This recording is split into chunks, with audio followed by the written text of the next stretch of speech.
如今的社会里有很多人有着各种各样的焦虑，而绝大部分的焦虑都是来自于自身的心态和想法。我发现很多戴着天才面具和专家面具的人更会处于这种情况。在这部影片中，我会详细介绍什么是天才和专家面具，还有取下这些面具的方法，来让焦虑让位，从而拥抱成功。如果您也有焦虑，不妨一起看看是不是和这些有关吧。什么是天才面具？它就是指那些有着超越常人的学习能力，在最短的时间学到一定的知识和技能，跟其他人相比会快很多，经常在追求速度的同时，忽略了深度和积累。他们期待在短时间内获得惊人的成就，往往会比其他人更早地触摸到知识的边境。他们轻松地吸收新知识，很快就能掌握复杂的概念，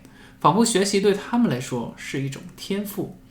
然而，正是因为这种天赋，他们常常容易对自己设定过高的期望。当他们发现并不能像自己预期的那样在短时间内突破时，很容易陷入自我否定的漩涡，觉得自己不行，自己不够好，不够聪明，怎么花这么久的时间还没学会？这就会让自身的思维产生负面影响，从而产生焦虑。可是他们并不会发现，和大部分人相比，他们已经是学得快的了。在这些人的意识里，学习就应该是立竿见影，就是应该快速学到知识和重点，因为他们一直都是这样过来的。可是真的是这样的吗？古人说得好，学无止境，学习一项知识可以快速入门，但是真的可以在短时间内就能了解全部的内容吗？那当然是不行的，因为如果要学一样知识到一定的深度，是要花一定的时间的。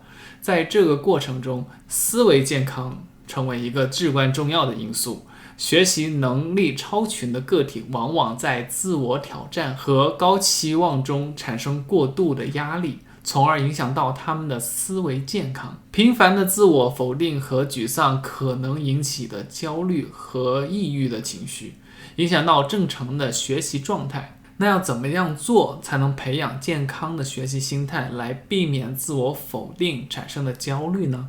为了维护思维健康，这些人需要学会设定合理的学习目标，并对自己的进步有清晰而实际的认知。接受失败和挫折是学习之路上的一部分，而不是一个理由去否定自己的价值。培养健康的学习心态，不仅可以提高学习效率，更有助于保持心理的平衡。在这个过程中，我们也要意识到，学习是一场征途，不是一场速度竞赛。与其将注意力集中在追求短期目标上，不如更多的关注于积累知识和深度，还有广度。在学习的旅途中，挫折和困境是不可避免的，但正是通过这些挑战，我们才能够更深刻地理解知识的本质。想想看，我们是因为某种目的而去学习这知识或者技能，还是因为喜欢？如果纯粹是因为目的，那就想办法让自己喜欢上这东西，从而拥有着享受学习过程获得知识的快乐，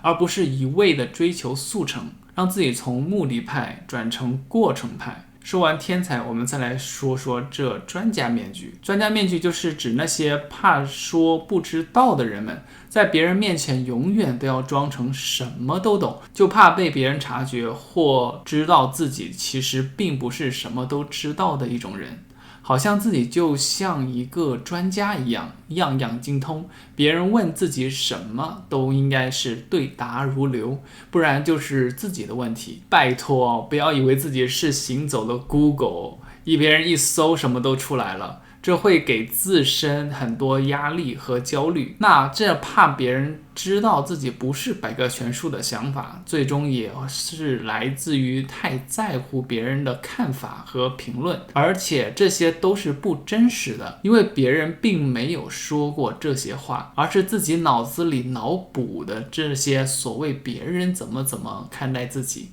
觉得自己是个失败者，连这都不会还坐这位置，这一般出现在高管领域比较多。可是真正的事实可能不是这样的。我在这里和大家分享一句 Charles Horton Coley 说的一句话，这也是让我颠覆对自我认知和别人对自己的看法。 I am not who you think I am. I am not who I think I am. I am who I think you think I am. 这句话的意思就是我不是你们想象中的我，我不是自己想象中的我，我是我想象中你想象中的我。这句话太有深度和奥义了，我当时用了很久才转过弯来，因为这是英文，而我的英文也不是特别好。不过这句话如果理解了的话，对于自我的认知是有着火箭上天般的提升。仔细想想，是不是生活中自己太在乎别人的看法，老是想着别人会怎么样，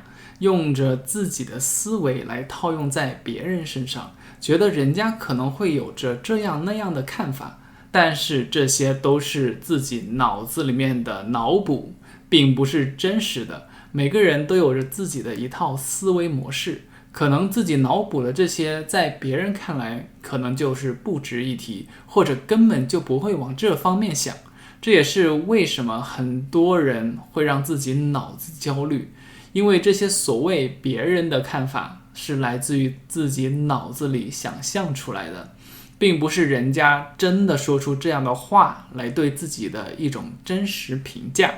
说回这专家面具，说出自己不会或者不知道，人家可能会认为自己是个失败者，自己不称职，自己没有学识，连这都不会。可是当真的说出自己不知道的时候，别人会这样说自己吗？那自己之前有没有过这种不知道被说是无知的一种反馈呢？我想大部分时候都不会有这样的体验，因为并不是每个人都是无所不知的，每个人都有着自己的强项。当有不知道的时候，不要装懂，而是虚心求教，反而是更好的体现出真实自我的表现。人家也会对此表示理解，毕竟不是每个人对每件事都是了如指掌的。有的时候装懂给出的错误意见可能会导致更严重的后果，因为人家不知道，所以才过来问自己，可是自己却装懂给出自己以为对的答案。当人家后来发现这答案是错误的时候，会怎样呢？反而会对自己产生更多负面的想法，除了不懂外，还加一个不懂装懂的人设。那这样还不如一早就直接说不知道来得好，对别人也是一种负责任的表现，自己也能更轻松做真实的自己。而且说不定表示不懂之后，有其他人有懂这方面的一讲解，自己还能学到新的知识。遵循自己的本心，不要让面具来影响我们自身的生活，从而使生活更累更焦虑。经过这3期的视频，我们讲解了生活的5大面具，它们分别是完美主义者面具、雇佣者面具、超人面具、天才面具和专家面具。生活中往往我们会在不同的时机戴上不同的面具来掩饰自己，来提高自己在别人眼中的形象。可是这样会给我们自身很多枷锁和负担，让生活变得更有压力，而这些压力都是来自于自己的思维和想法。不要让这些脑补的想法让自己戴上这些面具，活出真实的自己，活出真实的人生。我做这3期视频的主要目的，也是希望大家能对自己有更好的认知，因为只有这样才知道自己真正想要的是什么。我以前也是一直活在自己的脑补里，特别在乎别人的看法和评价。当我认识到原来自己一直活在别人的评价里和自己的脑补里，我觉得这样的生活特别的累。现在我想要的是为自己而活，不再活在别人的眼里，而是活在自己的心里。很多人会把成功定义为多么有钱，多么有名。我觉得成功对于我来说是看清自己内心的世界，做自己，而不是一味的寻求外界的因素，活在别人的世界里。最近我也在学习老子的《道德经》，我觉得里面有着很高深但又很简单的道理，和我现在的想法很相似，以后可能也会分享给大家。以上就是这面具的全部内容。如果您觉得这些视频对您的生活有所帮助和启发，希望您点赞、订阅、分享给其他可能对此感兴趣的人。如果您有关于健康想了解的话题，也非常欢迎在下方留言，我会尽我所能来做这些影片，来分享我所知道和理解的内容给大家。谢谢大家的观看，这里是健康论，我是 Justin， 我们下期再见喽，拜。